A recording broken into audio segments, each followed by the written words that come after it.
എല്ലാവർക്കും drama review ചാനലിലേക്ക് സ്വാഗതം. ഇവിടെ ഒരു ഫ്യൂണറൽ നടക്കുകയാണ്. അപ്പോൾ എല്ലാവരും വളരെ ഇമോഷണലായിട്ട് നിൽക്കുകയാണ്. എല്ലാവരും നന്നായിട്ട് കരയൊക്കെ ചെയ്യുന്നുണ്ട്. ഇവൻ ഓവറായിട്ട് ഇമോഷണലായിട്ട് കരയുന്നുണ്ട്.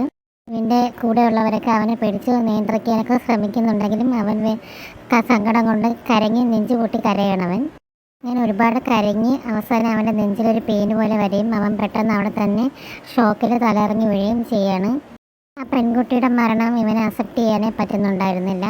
ആ ഷോക്ക് കാരണം അവന് ഒട്ടും സഹിക്കാൻ പറ്റാതെ അവന് നെഞ്ചിൽ വേദന വരും. അങ്ങനെയാണ് അവൻ തലയിറങ്ങി വീഴുന്നത്. അങ്ങനെ അവൻ ഹോസ്പിറ്റലിലെത്തിയാണ്. ഇവൻ്റെ കൂടെയുള്ളവരും ആ ഹോസ്പിറ്റലിൽ അവന് വേണ്ടി വെയിറ്റ് ചെയ്തിരിപ്പുണ്ടായിരുന്നു. എന്നിട്ട് ഇവൻ കണ്ണ് തുറന്ന് നോക്കുമ്പോൾ ഇവന് ആ നടന്ന സംഭവമൊന്നും അങ്ങനെ ഓർത്തെടുക്കാൻ പറ്റുന്നുണ്ടായിരുന്നില്ല. ഇവൻ വേറെ എന്തോ പരസ്പര ബന്ധമില്ലാത്ത വേറെ എന്തോ കാര്യമൊക്കെ പറയണം. അപ്പോൾ ഇവൻ്റെ കൂടെയുള്ളവൻ ചോദിക്കുന്നുണ്ട്, നീ എന്താണ് പരസ്പര ബന്ധമില്ലാത്ത കാര്യം പറയുന്നത്, നിനക്ക് മനസ്സിലായില്ലേ? കുറച്ച് മുമ്പേ നീ ബോധം കെട്ട് വീണ കാര്യം നിനക്ക് ഓർമ്മയില്ലേ എന്നൊക്കെ അവൻ ചോദിക്കുന്നുണ്ട്. അവൻ ഇങ്ങനെ ഒരു ഷോക്ക് പിന്നെ അതുപോലെ തന്നെ ഒരു കൺഫ്യൂസിങ് സ്റ്റേറ്റിൽ നിൽക്കുകയാണ്. എന്താണ് സംഭവിച്ചതെന്നുള്ളൊരു ക്ലിയർ പിക്ചർ അവന് ഓർത്തെടുക്കാൻ പറ്റുന്നുണ്ടായിരുന്നില്ല.